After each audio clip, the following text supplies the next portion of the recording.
Well, son, I'll tell you, life for me ain't been no crystal stair.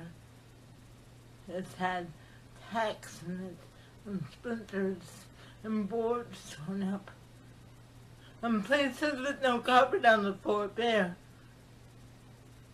But all the time, I have been climbing on, and reaching land, and turning corners, and sometimes going in the dark where there ain't been no light. So boy, don't you turn back. Don't you sit down on the steps 'cause you find it kind of hard.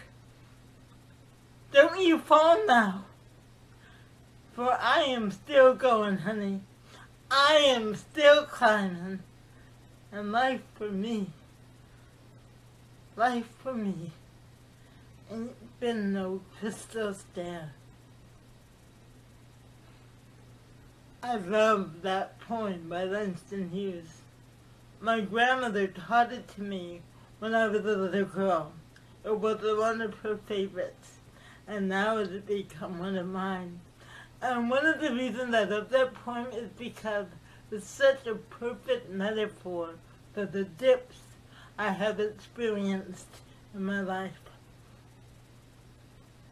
Hi, my name is Diana Elizabeth Jordan, and I have been experiencing dips literally since the day I was born, when the doctors had to work on me for 45 minutes before I started breathing on my own.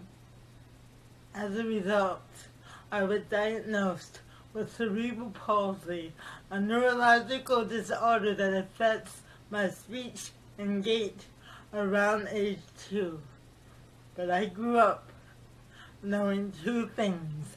One, I was going to be an actress, and two, I was determined not to let adversity stand in the way of me pursuing my dreams. And I haven't. Today, I am an award-winning actress, speaker, expressive arts facilitator, and creative entrepreneur. I've been cast in over 40 plays, film, and television, and I will soon be seen in the upcoming feature film, The Edge of Isolation, written and directed by Jeff Cool. I was the first actress with a disability to receive a Master of Fine Arts in Acting from California State University in Long Beach in 2001. But as wonderful as my journey has been, and as amazing as it's been for me to make my dreams come true, along that journey there have been many, many dips, many tacks, splinters, and boards torn up, places where I found no carpet on the floor. It was bare, but whether it was the people who told me that my dream to be an actress was unrealistic, or whether it was the restaurant owner who physically pushed me out of a restaurant because he mistook the way my body moved and the way my voice sounded for me being intoxicated, or whether it's those times when my depression gets so overwhelming and I find myself in that dark corner feeling like my life is not worth it, and the voices that tell me that I am not worth it and my life is not worth living. Even those times I know that if I hang on, I will eventually see the light.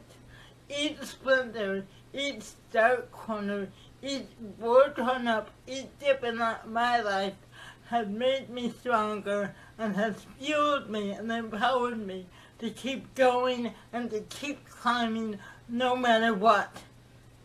And I hope by sharing my joy with others, I can, in an entertaining and impactful way, empower others to keep going and keep climbing, to not sit down on the steps because we will find it kind of hard, but to keep going and keep climbing even in the times in your life, doesn't feel like it could sustain.